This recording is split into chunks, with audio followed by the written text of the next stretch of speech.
Hello student, देखिए आज class में हम लोग पार्ट कितना 28 पढ़ रहे हैं। 27 तक क्लास हो चुका है। ठीक है, खान सर का ये जो बुक है ना, इसको निकाल लीजिए। निकालने के बाद पेज नंबर 3 में आइए। 3 में आने के बाद पूरा पाषाण काल में आ जाइए। यही आज हम लोग पूरा टोटली पढ़ने वाले हैं। ठीक है, देखिए इसके आगे जो भी था वो सारे पढ़ाई हो चुका है। हम लोग यहाँ पे अटके हुए हैं। आज इस पे इसका काम तमाम कर देंगे। और अगर आप लोगों को अच्छे से दिखाई नहीं दे रहा है तो मैं जूम करके थोड़ा दिखा दूँ। खान सर की बुक में कुछ इस तरीके से ही लिखा हुआ है। तो पहले हम लोग क्या करेंगे, हमेशा की तरह पहले दादाजी की स्टोरी सुनेंगे, फिर ऑब्जेक्टिव क्वेश्चन करेंगे, फिर इस पे आएंगे और सारे डाउट क्लियर हो जाएंगे। ठीक है, ये एक एक शब्द आज आपको याद होने वाले हैं। ठीक है, तो चलिए दादाजी के पहले स्टोरी सुन लेते हैं। स्टोरी सुनेंगे तो पता है क्या होगा, डाउट क्लियर हो जाते हैं एकदम बढ़िया से। दादाजी जब लाइफ में आ जाते हैं ना तो समझिए कि लाइफ चमकने लगता है। देखिए दादाजी कहानी। दादाजी पत्थर के औजार वाला ज़माना कैसा था, आरव पूछ रहा है। आरव घर में पढ़ाई कर रहा था, तभी उसने दादाजी से पूछा कि दादाजी पूरा पाषाण काल क्या होता है ना, ये पूछ रहा है। यहाँ पे ये कहानी का नाम है दादाजी पत्थर के औजार वाला जमाना कैसा था, है ना, कहानी का नाम है। ठीक है, अब पढ़ाई कर रहा था और फिर दादाजी से पूछ रहा है कि पूरा पाषाण काल क्या होता है ना।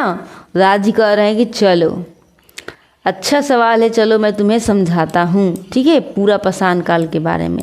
पूरा पाषाण काल के बारे में जानने से पहले हम लोग जाने हुए थे प्रागैतिहासिक काल, यानी कि इस ऐतिहासिक काल में, ये प्रागैतिहासिक काल में लोग क्या लिखना नहीं शुरू किए थे, यानी कि बचवे थे। ऐसे हम लोग याद किए थे ना, जब कोई बच्चा किहाई खाई करता है तो कहाँ से लिखता है।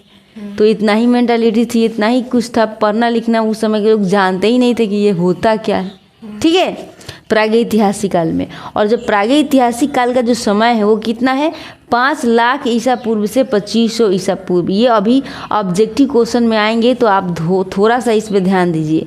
अभी का अभी खान सर का जो भी जितना बुक में लिखा हुआ है ना, एक एक वाक्य को क्या करेंगे, ऑब्जेक्टिव क्वेश्चन में देखेंगे। ठीक, तो जो प्रागैतिहासिक काल में लोग लिखना पढ़ना नहीं जानते थे, आइए इसका जो समय था 5 लाख ईसा पूर्व से 2500 ईसा पूर्व तक माना जाता है। ठीक है, अब हम लोग आ जाते हैं किस पे, अब हम लोग आ जाएंगे पूरा पाषाण काल पे। ठीक है, पूरा पाषाण काल की बात हो रही है। कह रहा है कि यह काल कैसे शुरू हुआ। पूरा पाषाण काल जो है, आरव पूछ रहा है कि ये कैसे शुरू हुआ।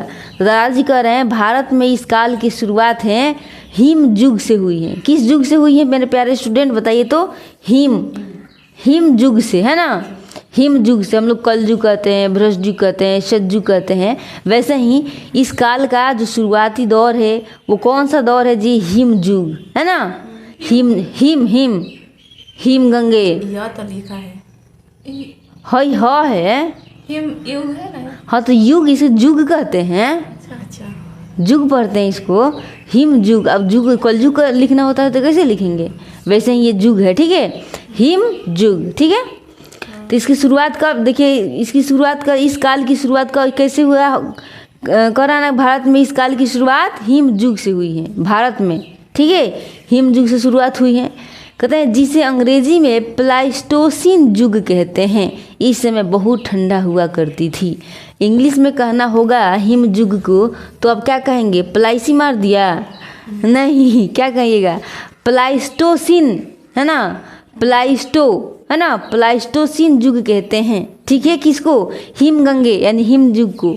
हिमगंगे तेल खूब लगा के एकदम महका देते हैं, एकदम कितना गंदा महकता है ना जी। मतलब महकने का मतलब, कहने का मतलब कि हम भोजपुरी से बोलते हैं तो महकना ही आ जाता है ना, स्मेल देता है एकदम गंदा सा। आइए, तो हिम युग हो गया ये शुरुआत। इंग्लिश में कहेंगे पलाई। पलंग जो होता है ना, पलंग हम लोग खूब पलाई के खरीदना चाहते हैं, एकदम चिकन चाकर रहेगा। वैसे याद रखेंगे पलाई एस्टोसिन, है ना, एस्टोसिन, एस्टो याद रहेगा ना, प्लाई एस्टोसिन। मतलब पलाई का जो पलंग है ना, स्टोन लगाया हुआ है, एकदम पत्थर से एकदम चमका दिया हुआ है का जी। तो प्लाई एस्टोसिन याद रखेंगे। ठीक है, अब आगे बढ़ते हैं। तब आरव कह रहा है तब लोग क्या करते थे, उस समय लोग क्या करते थे। दादाजी कह रहे हैं उस समय के लोग शिकार करते थे, ओनली ओन शिकार, है ना। ये उनका खाने का तरीका था और मनोरंजन का भी साधन था। हम लोग आजकल ऑर्केस्ट्रा नचा के खुश हो जा रहे हैं। अरे का नाच नचले भैया रे। है कि नहीं। लेकिन उस समय के लोग क्या करते, शिकार करते थे और शिकार को ही मनोरंजन के रूप में, वही साधन था मनोरंजन के लिए, है ना। आइए एकदम पार्टी साटी, है कि नहीं। अरे उन्होंने क्या क्या औजार बनाए थे। आरव पूछ रहा है कि अगर औजार की बात होगा, वो लोग तो केवल शिकार पे निर्भर थे, खाली शिकार करते थे, है ना। तो औजार कैसे बनाते, क्या औजार बनाए हैं कि नहीं। तो दादाजी कह रहे हैं कि उन्होंने पत्थर से औजार बनाए थे, पत्थर के कुल्हाड़ी। देखिए पत्थर की कुल्हाड़ी, क्लीवर, खंडक, है ना, गंडासा जिसको कहते हैं, है ना, हैंड एक्स इंग्लिश में कहते हैं पत्थर की कुल्हाड़ी को, हैंड एक्स, है ना। अब समझिए कि हम लोग तो अभी लोहा की कुदारी बनाते हैं, लेकिन उसमें बेट बांस के लगाते हैं। लेकिन उस समय के लोग ना बेंट था ना कुछ था ही नहीं, तो क्या करते, पत्थर के औजार में, पत्थर की कुल्हाड़ी आज तक देखे हैं हम लोग। पत्थर का, हाँ पत्थर के ही मात्र और मात्र, उसमें पत्थर ही है, पत्थर का पकड़ने वाला सब कुछ, कुल्हाड़ी तो कुल्हाड़ी होता है ना, एकदम कुल्हाड़ी बना दिया पत्थर के, बेट और सब गोल गाल कौ के एकदम सुंदर से। हम लोग अपने जीवन काल में नहीं देखे उसने कुल्हाड़ी, है कि नहीं, और देख भी नहीं पाएंगे, नहीं देख पाएंगे। मोबाइल पे सर्च मारेंगे, पता नहीं देगा कि नहीं देगा, है कि नहीं। एक आता है क्लीवर, एक आता है खंडक, गंडासा जिसको कहते हैं, ठीक है। अब आइए, हम अब दादाजी से कह रहा है कि इन औजारों के सबूत कहाँ मिले। अगर औजार बना तो हम लोग कहते हैं का सबूत बा, कि हम तारा के दू चाटी मर ले बानी बोलते हैं ना, क्या सबूत है। हाँ, तो ऐसे ही आरो पूछ रहा है कि बताइए जो बनाए थे कुल्हाड़ी, कुछ कुछ पत्थर के बनाए थे लोग, तो सबूत दिखाइए, क्या सबूत है। तो देखिए हमें ये औजार इन जगहों से मिले हैं, कहीं से तो मिलेगा तभी तो सबूत होगा, है ना। तो कहाँ कहाँ से मिले हैं, पंजाब की सोहन नदी घाटी से मिले हैं, उत्तर प्रदेश के बेलन घाटी से, और राजस्थान के डिडवाना से, और नर्मदा घाटी से मिले हुए हैं। ये जो सबूत हैं कि हाँ जी पत्थर के बनाया जाता था, तो ये पंजाब से, याद रखेंगे, पंजाब की सोहन नदी घाटी से मिले हैं, उत्तर प्रदेश की बेलन घाटी से, राजस्थान के डिडवाना नर्मदा घाटी से मिले, ठीक है। हो गया क्लियर। अब आइए, हुना सागी कर्नाटक में क्या मिला। हुना सागी, देखिए कह रहे हैं ना कि बेटा कर्नाटक में एक जगह है जिसका नाम क्या है, हुना सागी। देखिए कर्नाटक का नाम क्या है गौरी, एक जगह का नाम क्या है, हुना सागी। साग तो ठीक है भैया, हुनर वाला साग नहीं देखे थे है कि नहीं। हुना सागी है ना, जगह का नाम क्या है, हुना सागी। कहाँ है, कर्नाटक में, ठीक है। दादाजी कह रहे हैं बेटा कर्नाटक में एक जगह है, उसका नाम क्या है, हुना सागी, हुनर वाला साग, है ना, हुना सागी। वहाँ से भी पुराने पत्थर के औजार मिले हैं, वे बने थे इन पत्थरों से। तो जो देखिए कह रहे हैं दादाजी कि वहाँ से पुराने पत्थर मिले, औजार मिले, लेकिन वो क्या चीज़ से बना हुआ है। तो अब देखिए चूना पत्थर से बना है, बलुआ पत्थर से बना है, डोलोराइट से बना हुआ है, क्या कॉटजाइट से भी बना है ना। तो ये सारी चीज़ों से क्या बना है, औजार बना है। अब आइए भीमबेटका की गुफा में, भीमबेटका है ना, भीमा की गुफा में, याद रहेंगे तो भीमा की गुफा में अब भीमा की गुफा है कहाँ है कि नहीं। भीमबेटका क्या नाम याद रखेंगे, भीमबेटका की गुफा, घर जैसे ठिकाने। आइए दादाजी कह रहे हैं कि मध्य प्रदेश की भीमबेटका की गुफाओं से पता चला है कि तत्कालीन पुराने ज़माने के लोग वहाँ रहते थे। कहाँ रहते थे, मध्य प्रदेश की भीमबेटका में, ठीक है। भीमबेटका क्या है, गुफा है, गुफा का नाम क्या है, भीमबेटका, है ना। भीम बेटा के नाम है जी किसी का तो बेटका, है ना। भीम बेटा, बेटा लगता है तो बेटका, अभी भी शादी हुआ है उसका। आइए इतना क्लियर। तो वहीं से क्या पता चला है, पुराने ज़माने के लोग वहाँ रहते थे, है ना जी। अब आइए कहता है लेकिन ध्यान रखना रो, वो अस्थाई रूप से किसी एक जगह नहीं रहते थे, जैसे आजकल के लोग का दिल हो गया है, अस्थाई रूप से एक इंसान नहीं रह रहा है है कि नहीं। वैसे ही दादाजी कह रहे हैं कि वो अस्थाई रूप से किसी एक जगह नहीं रहते थे। जहाँ शिकार करेंगे, जहाँ रात हो जाए वहीं बिहान हो जाएगा, जैसे जानवर करते हैं। हाँ जैसे जानवर करते हैं, जहाँ रात तहाँ बिहान, वैसे ही पहले के इंसान करते थे, ठीक है। जहाँ रात वहीं बिहान। कह रहे हैं क्योंकि वे लोग शिकार करने वाले आखेटक थे, इसीलिए जहाँ खाना मिला वहीं रुक गए, फिर आगे बढ़ गए, है ना जी। उनका कोई घर ही नहीं था। हम लोग घर छोड़ के कहीं जाएंगे ना, अरे बाप सांझी खाने अपना घरे आ जाम की। हाँ ऐसे बोलते हैं। तो कह रहे हैं कि देखिए, कह रहे हैं ध्यान रखना, वो अस्थायी रूप से किसी एक जगह नहीं रहते थे, क्योंकि वो लोग शिकार करने वाले आखेटक थे। देखिए जो शिकार करता है उसे क्या कहते हैं? आँखें। आँखें याद रहेंगे, आँखें, आँखें टक टक देखते हैं हम लोग तो आँखें टक, है ना। आँखें टक, आँखें क्या किया, टक टक भिड़ा दिया हुआ है तो आँखें टक बोलेंगे, ठीक है, शिकार करने वाले को। अब ये हथनोरा की खोपड़ी, जो खोपड़ी है ना जी, हथनेरा की खोपड़ी 70,000 साल पहले पुरानी खोज, है ना।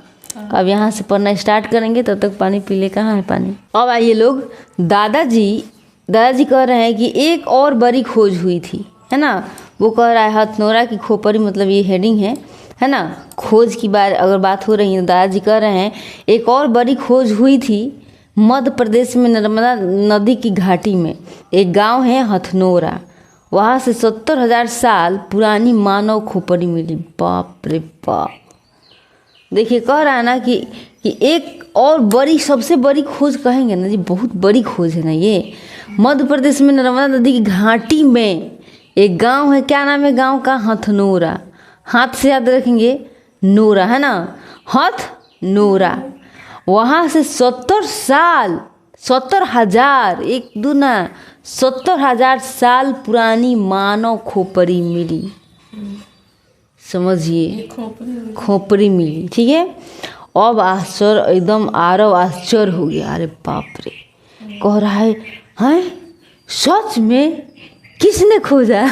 हम लोग भी तो यही कहेंगे ना, है ना। दादाजी कह रहे हैं इसे 5 दिसंबर 1982 ईस्वी को डॉक्टर अरुण शोनकिया ने खोजा था। किसने खोजा था? डॉक्टर अरुण शोनकिया ने खोजा। देखिए सनका आदमी था, शोनकिया, है ना जी। शोनकिया था ना, शोनकिया, सनका से याद रखेंगे। तो इतना सनका आदमी था कि 70,000 साल बाद के खोपड़ी खोज लिया। आई मर्दवा डॉक्टरी छोड़ के कहाँ गया खोपड़ी खोजने, है कि नहीं। अब आइए तो याद रखेंगे, इसे 5 सितंबर 1982 ईस्वी को क्या हुआ, डॉक्टर अरुण शोनकिया ने खोजा था खोपड़ी, है ना। कौन सा खोपड़ी? मानव खोपड़ी। 70,000 साल पुरानी खोपड़ी खोजी थी, है ना। ये मर्दवा खोपड़ी खोजने में लग गया, डॉक्टरी कब करेगा, है कि नहीं। आइए अब देखिए, कह रहा है कि वो खोपड़ी होमो इरेक्टस नाम के पुराने मानव की थी। अब लो नाम भी आ गया, होमो इरेक्टस। नाम क्या है? होमो इरेक्टस। होमो माने इंसान का, होम माने घर कहते हैं ना, तो वैसे ही याद रखेंगे होमो, ठीक है। होमो कह देंगे तो कोई रूठ जाएगा। होम घर, होम माने घर, तो होमो ही कह लीजिए। आदमी के नाम है होमो इरेक्टस, है ना। इरेक्टस, है ना, याद रहेगा। आदमी की खोपड़ी मिला, ठीक है। अब आइए हम लोग जानवरों की जीवाश्म भी मिले हैं। दादाजी कह रहे हैं वहीं हथनोरा से हमें और भी जानवरों के अवशेष यानी हड्डियाँ मिले हैं, जैसे हाथी, घोड़ा, दरियाई घोड़ा और जंगली भैंस। कहाँ से मिले हैं? हथनोरा से ही मिले हुए हैं। हाँ, हथनोरा से ही मिले हैं सारी चीज़ें, ठीक है। दरियाई घोड़ा नहीं जानती हैं। अब देखो तो इससे हमें उस समय के जंगल और जानवरों के बारे में क्या होता है, पता चलता है। ये सब इनके हड्डी वड्डी से हमें क्या पता चलता है? उस समय के जंगल और जानवरों के बारे में पता चलता है, ठीक है। अब कह रहा है कैसे खाना खाते थे। दादाजी कह रहे हैं तब के लोग जानवरों का मांस खाते थे और साथ ही फल, सब्जियां, कंद, ज़मीन के नीचे उगने वाली चीज़ें और मूल जड़े भी, ये सब चीज़ खाते थे, ठीक है। देखिए मांस तो सबसे मुख्य आहार, जैसे हम लोग दाल भात सब्जी खाते हैं ना पेट भरने के लिए, तो मुख्य आहार क्या था इन लोगों का? मांस, ठीक है। और साथ में क्या खाते थे? फल तो खाएंगे ही भाई, जंगल में रहेंगे तो खाएंगे ही। सब्जियां खाते थे, कंद खाते थे, मतलब ज़मीन के नीचे उगने वाली, जैसे मूलिये हो गई, चाहे गाजरे हो गया, है कि नहीं, ज़मीन के जो नीचे उग रहा है। हाँ, उस समय उनका खाना था जो जंगल से मिल जाए वही खा लेते थे। मांस मिल जाए तो मांस, और नहीं तो फल मिल जाए तो फल, और नहीं तो नीचे से जो होता नहीं मूली उली कुछ भी, मतलब जंगल से जो मिल जाए। ठीक है, अब देखिए अब आएंगे ज्ञानी मानव होमो सेपियंस। एक और आ गया नाम होमो, उस समय को याद रखेंगे और अब की बार सेपियंस लगाएंगे। अब उसका आगमन हुआ। देखिए दादाजी कह रहे हैं कि समय के साथ इंसान और भी स्मार्ट होता गया। ठीक है, इसी दौरान आया ज्ञानी मानव जिसे हम होमो सेपियंस कहते हैं। ये लोग पहले की तुलना में ज़्यादा सोचते थे और समझदार थे। देखिए हम लोगों के ज़माना में तो स्मार्टफोन तक आ गया, तो उस समय स्मार्ट आदमी नहीं आ सकता है जी, आएगा ना। तो देखिए कह रहा है ना कि उस समय के साथ, मतलब समय के साथ दादाजी बता रहे हैं कि समय के साथ तो इंसान और भी ज़्यादा होशियार होते आ रहा है, होते आ रहा है ना जी, ऐसा तो कमी तो नहीं है ना, होते आ रहा है। तो फिर कह रहे हैं कि उसी दौरान एक और ज्ञानी आदमी आया जिसका नाम क्या है, होमो सेपियंस कहते हैं ना, जिसे होमो सेपियंस। ये लोग पहले की तुलना में क्या थे, ज़्यादा सोचते समझते थे, होशियार थे, है कि नहीं। अब आएंगे आग की खोज के बारे में। समझ रहे हैं, आग की खोज, लेकिन प्रयोग नहीं आता था। देखिए दादाजी क्या कह रहे हैं, आरव कह रहा है दादाजी आग का क्या उन्होंने आग जलाई थी उस समय के लोग। तो दादाजी कह रहे हैं हाँ बेटा, आग की खोज भी उसी पूरा पाषाण काल में हुई थी, है ना। आग की खोज अभी पूरा पाषाण पढ़ रहा है ना हम लोग जी, याद है ना अभी। हाँ, तो आग की खोज भी क्या पूरा पाषाण काल में ही हुई है। ठीक है, लेकिन मज़े की बात यह है कि उन्हें आग का प्रयोग नहीं आता था कि कहाँ पे क्या करना है। आग का हम लोग प्रयोग करते हैं ना चूल्हा जलाने के लिए, कुछ पकाने के लिए, खाना पकाने के लिए ना, तो उन लोगों को जानते थे कि आग होता है, लेकिन उसका यूज ही नहीं कर पाते थे, है ना। अब देखिए कहते हैं यानी आग दिखते तो थे, है ना, दिखती तो थी लेकिन उपयोग में लाना नहीं आता था। ठीक है, इतना कहानी ख़त्म होने के बाद अगर ऑब्जेक्टिव क्वेश्चन नहीं कर पाएंगे तो बहुत पिटान पीटेंगे, है ना, पीटेंगे नहीं, फिर से समझाएंगे। देख और प्रागैतिहासिक काल का समय किसे माना जाता है।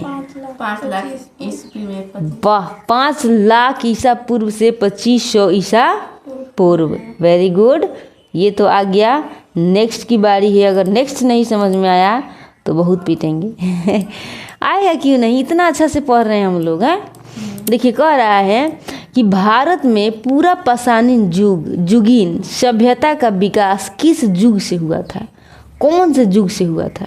अभी तो बताए थे, इंग्लिश में भी बताए थे, हिंदी में भी बताए थे, है ना। C number, very good. क्या हो जाएंगे इसका आंसर, प्लाइस्टो बोले थे ना, पलाई एथी वाला ही क्या बोलते, पलंग वाला पलाई याद रखेंगे तो प्लाइस्टोसिन, है ना, या फिर हिम युग कहते हैं। ठीक है, आइए हो गया क्लियर। अब आइए, पूरा पाषाण काल के मानव की जीविका का मुख्य जो आधार था वो क्या था, मतलब जो मुख्य आधार का मतलब उसी पे हम लोग क्या निर्भर हैं, वो नहीं होगा तो हम लोग नहीं जी पाएंगे। तो क्या था, कृषि करते थे, पशुपालन, व्यापार, शिकार करते थे, क्या करते थे, वाह, 3 नंबर, वेरी गुड। क्या करते थे, वो समय के आदमी अखेर थे, मतलब शिकारें करना जानते थे, शिकार ही उन लोगों का मुख्य आधार था, जीने का, खाने का, मनोरंजन का, सब कुछ का, है कि नहीं।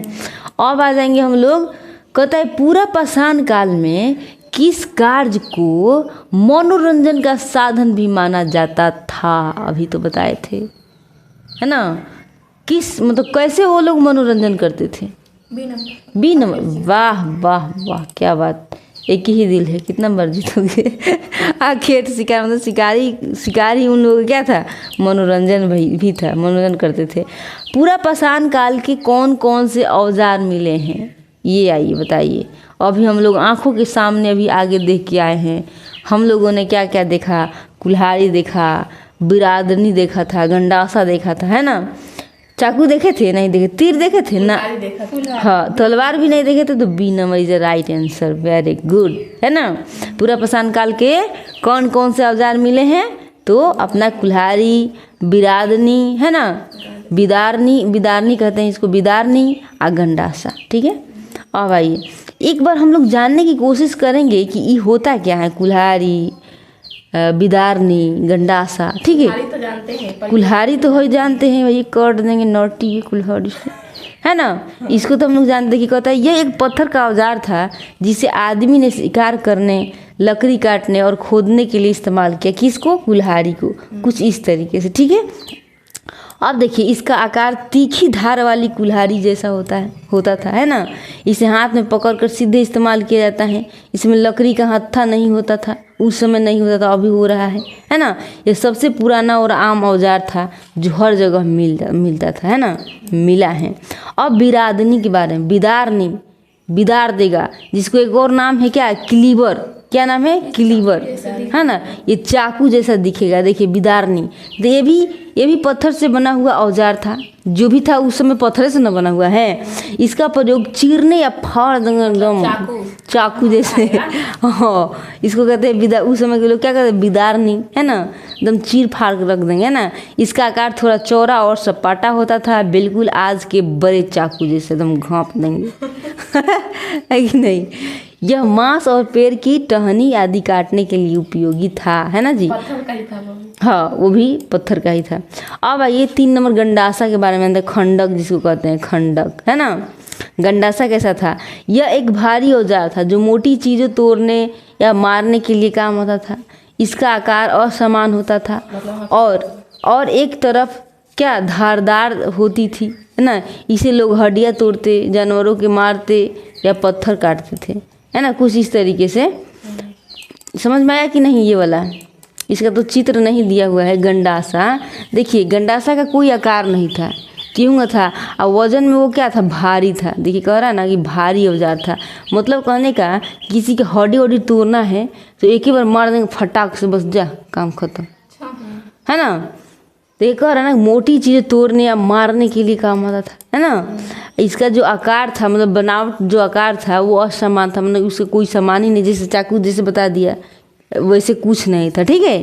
असमान मतलब क्वेश्चन होता था। और एक तरफ क्या धार उसमें होती, धारदार, एक तरफ में धार होती थी, ठीक है। देखिए पत्थर के ही तो कह रहा है कि इसे लोग हड्डियाँ तोड़ते, चाहे जानवर को मारते या पत्थर काटते। पत्थर को भी तो काटने के लिए चाहिए ना औजार बनाने के लिए, तो इसी का यूज़ करते, ठीक है। हो गया। अब 6 नंबर क्वेश्चन पे आ जाएंगे। कहता है हैंड एक्स, क्लीवर, गंडासा जैसे औजार किस स्थान से मिले? इसका आंसर बताइए फटाक से, क्या हो जाएंगे? 6 नंबर। 6 नंबर का आंसर कीजिए, क्या हो जाएंगे? पंजाब की सोहन। वाह वाह, इतना जल्दी बता दीजिएगा। क्या? हैंड एक्स, क्लीवर, गंडासा जैसे औजार कहाँ से मिले? पंजाब की सोहन नदी घाटी से मिले, ठीक है। अब आ जाएंगे 7 नंबर। कहता है पूरा पाषाण कालीन उपकरण उत्तर प्रदेश में कहाँ से मिले? उत्तर प्रदेश के कहाँ से मिले हैं? 7 नंबर क्वेश्चन का आंसर क्या हो जाएंगे? बेलन घाटी। वाह, क्या बात है, क्या बात है, आज तो एकदम बढ़िया से देखी है जी। कहता है पूरा पाषाण कालीन उपकरण उत्तर प्रदेश में कहाँ मिले? तो बेलन घाटी मिले, ठीक है। अब आ जाएंगे 8 नंबर क्वेश्चन पे। कहता है राजस्थान में पूरा पाषाण औजार किस स्थान से प्राप्त हुए थे? तो कहाँ हो जाएगा इसका आंसर? 8 नंबर का आंसर वही हो जाएगा सी नंबर, डिडवाना से, है ना। राजस्थान में पूरा पाषाण औजार किस स्थान से प्राप्त हुए हैं? तो डिडवाना से, ठीक है, डिडवाना। अब आ जाएंगे 9 नंबर क्वेश्चन पे। कह रहा है कर्नाटक के किस स्थान से विभिन्न पत्थरों से बने औजार प्राप्त हुए हैं? है ना। कर्नाटक के किस स्थान से विभिन्न यानी अलग अलग पत्थरों से बने औजार मिले हुए हैं? इसका आंसर हुनासागी। वाह, क्या बात है सर, इतना जल्दी आंसर करिएगा। हुनासागी, ठीक है, इसका आंसर। अब आ जाएंगे 10 नंबर क्वेश्चन। कहता है हुनासागी, आइए, कहता है हुनासागी से किस प्रकार के पत्थरों के उपकरण मिले हैं? किस प्रकार का? तांबा के, लोहा के, चूना पत्थर, बलुआ पत्थर, डोलोराइट, क्वार्टजाइट, संगमरमर, ग्रेनाइट, लकड़ी, किस प्रकार का? वाह, क्या बात है, क्या चूना पत्थर है ना, बलुआ पत्थर। आइए अब फिर कह रहा है यहाँ पे, देखिए एक बार देखिए इसमें डोलराइट है, चूना पत्थर, बलुआ पत्थर, डोलराइट है ना। तो डोलराइट को एक बार जानने की कोशिश कीजिए। डोलराइट एक कड़ी और भारी आग्नेय चट्टान है। क्या है ये डोलराइट? जो है डोलराइट वो क्या है? एक चट्टान है, ठीक है, इतना समझ लेना है। यह चट्टान ज्वालामुखी लावा के ठंडा होने से बनती है। लावा देखे हैं कभी आप लोग?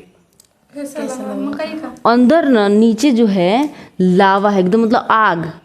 अच्छा आज जैसे ना गुनगुन, जैसे आप लोग देखे हैं कभी कोयला जलते हुए, बहुत ज़्यादा कोयला एकदम आग लाल हुआ होता है, उसी को वैसे ही होता है ये थी ज्वालामुखी, ठीक है। और क्या होता है ना कि जो ठंडा हो जाता है ना तो एक चट्टान बन जाता है। मिट्टी को ही देख लीजिए, पूरा लाल को गरमा देंगे तो अलग रूप ले लेता है कि नहीं, थोड़ा बढ़िया होता है कि नहीं, ईंटा ईंटा बन जा रहा है कि नहीं। वैसे ही वो क्या होता है, जब ज्वालामुखी ठंडा हो जाता है ना तो वो चट्टान बन जाता है, तो उसी चट्टान को क्या डोलोराइट कहते हैं, ठीक है। इसका रंग आमतौर पर गहरा काला या गहरा हरा होता है, ठीक है। इसका रंग क्या है, आमतौर पर एकदम गहरा काला, नहीं तो थोड़ा सा काला में ही हरा हो जाएगा, ठीक है। ये बहुत मजबूत और टिकाऊ होता है, इसीलिए प्राचीन लोग इसे औजार बनाते थे, जैसे कुल्हाड़ी, हथियार आदि, ठीक है। याद रखें, डोलोराइट यानी मजबूत भारी काली पत्थर से औजार बनाने में उपयोग, ठीक है। अब आ जाएंगे क्वार्टजाइट, है ना, क्वार्टजाइट। यह एक परिवर्तित चट्टान है, भी क्या है, एक चट्टान ही है। चट्टान से ही ना बनाएंगे औजार, नहीं तो फूट नहीं जाएगा, है कि नहीं। जो रेत पत्थर से बनती है, ठीक है। यह चट्टान बहुत कड़ी और चमकीली होती है, चमकने वाली, और इसका रंग आमतौर पर सफ़ेद, हल्का गुलाबी और भूरा होता है, ठीक है। इसमें जो है ये क्वार्टर जो है नाम का खनिज बहुत ज़्यादा होता है, जो इसे चमकदार और कठोर बनाता है। प्रागैतिहासिक काल के लोग इससे भी औजार बनाते थे, क्योंकि यह धारदार और मजबूत होती थी, क्या, क्वार्टर्स, ठीक है, याद रहेंगे।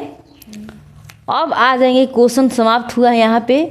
अब जो खान सर की बुक में लिखा हुआ है तो यहाँ पे भी हम लिखे हुए हैं, लेकिन आप लोगों को सीधे ले चलते हैं एकदम किताब पर, ठीक है। किताब पर ले जाएंगे तब ना डाउट क्लियर हो जाएगा, नहीं तो आप लोग भटकते रह जाइएगा इधर उधर, कहाँ से पढ़ाई थी, क्या नहीं आ रहा है, सेम तो हो ही नहीं रहा है, ऐसे कहते सेम तो हो ही नहीं रहा है। उनका थोड़ा अलग था लिखा लगा, है जी। पूरा पाषाण काल देखिए, कहता है प्रागैतिहासिक काल का समय 5 लाख ईसा पूर्व से 2500 ईसा पूर्व माना जाता है, ये तो खूब हम लोग जानते हैं। भारत में पूरा पाषाण युगीन सभ्यता का विकास प्लाइस्टोसीन या हिम युग से हुआ है, ये भी देखे हैं, अभी देखे हैं, ठीक है। पूरा पाषाण काल के मानव की जीविका का मुख्य आधार क्या है, आखेट मैंने शिकार था, और शिकार ही इस काल में आदि मानव के मनोरंजन का साधन भी था, ये भी हम लोग सीख चुके हैं अभी, ठीक है। इसका प्रमाण कुल्हाड़ी यानी हैंड एक्स, बिदारनी यानी क्लीवर, और गंडासा यानी खंडक का उपयोग, जिसके अवशेष पंजाब से सोहन नदी घाटी से मिलते हैं, ये भी ऑब्जेक्टिव क्वेश्चन आया था, है कि नहीं। तथा उत्तर प्रदेश के बेलन घाटी, राजस्थान के डिडवाना तथा नर्मदा घाटी से प्राप्त होता है, क्या, ये हैंड एक्स, क्लीवर और गंडासा, ठीक है, ये सारी चीज़ें।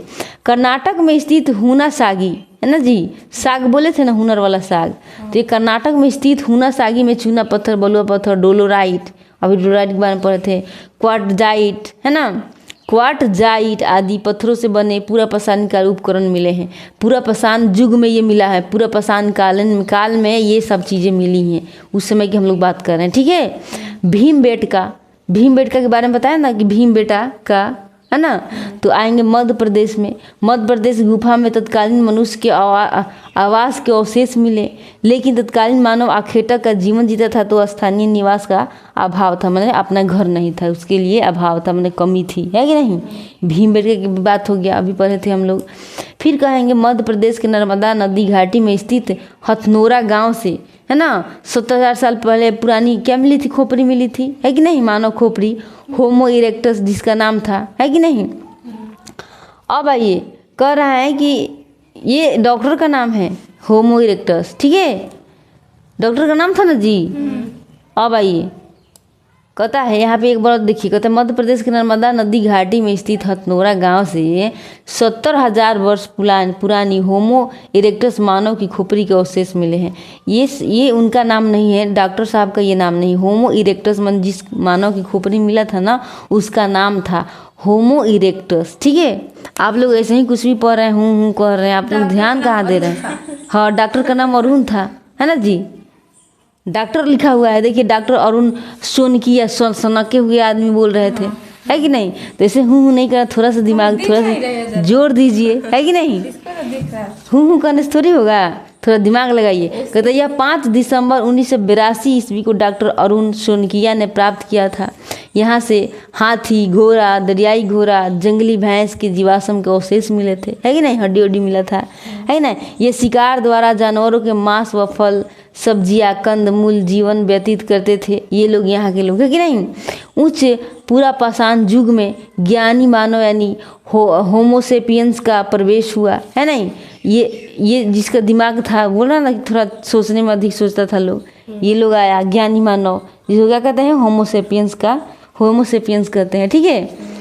तो यहाँ पे हम भी एक बार आप लोग बोले कि ऐसे 70,000 साल पुरानी जो मिली थी खोपड़िया उसके बारे में, तो हम भी थोड़ा सा ऐसे हो गए यार यही नाम है का डॉक्टर का। फिर बोले कि ना डॉक्टर साहब का तो डॉक्टर में नाम रहेगा ना, तो ये हाँ शोनकिया, सोनकने वाला शोनकिया, ऐसे शोनकिया है ना, शोनकिया। तो ये नाम जो है ना इस मानव का नाम था जो 70,000 साल पहले पुरानी जो खोपड़ी मिली थी उसका, ठीक है। तो यहाँ तक क्लियर हो गया ना। तो आइए मेरे प्यारे स्टूडेंट, अब बताइए कहाँ पे आप लोगों का कोई दिक्कत है, यहाँ तक पढ़ चुके हैं, कोई दिक्कत है नहीं है तो लाइक कीजिए एंड शेयर कीजिए, सब्सक्राइब कीजिए, ठीक है। Thank you for watching. जय हिंद मेरे प्यारे दोस्तों। कमेंट करके ज़रूर से ज़रूर बताना कि आपको कैसा लगा, मेरा सेशन कैसा लगता है, अच्छा लगता है, बुरा लगता है, जो भी लगता है आप कमेंट करके बता सकते हैं। Thank you for watching. जय हिंद।